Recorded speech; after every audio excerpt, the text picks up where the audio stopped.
Acha, Shrey is saying, is it legal to put additional fog lamps and panniers, etc. on the motorcycle? So the exact rules are not clear, first of all. Okay. For different states, the rules are different. And again, the law with the fog lamps, okay, is something like this, that if it is covered during the daytime, it's not illegal. Okay. At night, if you are using it to put it in someone's eyes, then definitely it is illegal.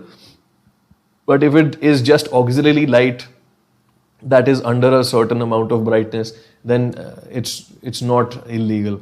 And panniers, etc. Again, there are no strict guidelines to this. Okay, there are no strict guidelines. There are some laws of the Indian transportation that say that no modification is allowed, but of course that is impossible. Like in that case, if you put a mobile holder, that is modification, which is not possible. Yeah, so it depends. Okay, if it is a modification that is creating a problem, for example, a very loud exhaust, or if you have painted the bike into some random color.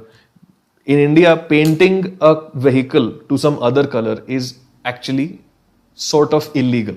Okay, in some states it is allowed for you to modify the color of the car, but you have to register it. You have to register that color as well.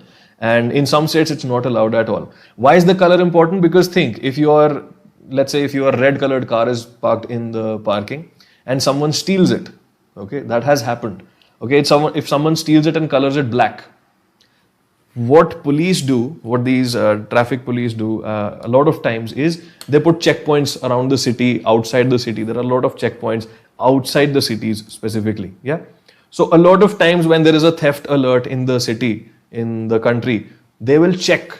They will stop everyone and they will check. They will say, okay, show the documents of the car, show the documents of the motorcycle. If your car is black, in your documents it says black, good. If there's your name, you show your ID card, okay, great. If it's not on your name, maybe it's on your father's name, then you show them a proof that, okay, this guy is my father. Something like that, and they'll be like, okay, you can go, it's your car. But imagine there's a thief who steals the car. It was supposed to be black, but he colors it yellow. And the police stops him. If that is not a rule, then the thief just goes away with the car. The thief can say, it's my father's car, I don't have my father's document.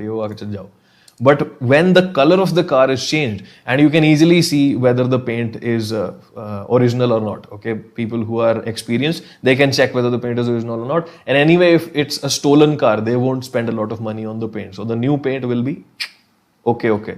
So then the police can check, okay, it's a different paint than the documents. The paint doesn't look quite good. They can catch thieves using this idea. So that's where modifications being illegal makes sense. Loud exhaust, of course, like I live next to the highway. Now, if there's someone with a loud exhaust, if everyone has a loud exhaust, let's say, then I won't be able to live here. Yeah, I won't be able to sleep. But there are regulations in place which don't allow louder than a certain level of decibels. So, of course, things are not very clear, but I hope you understand why they are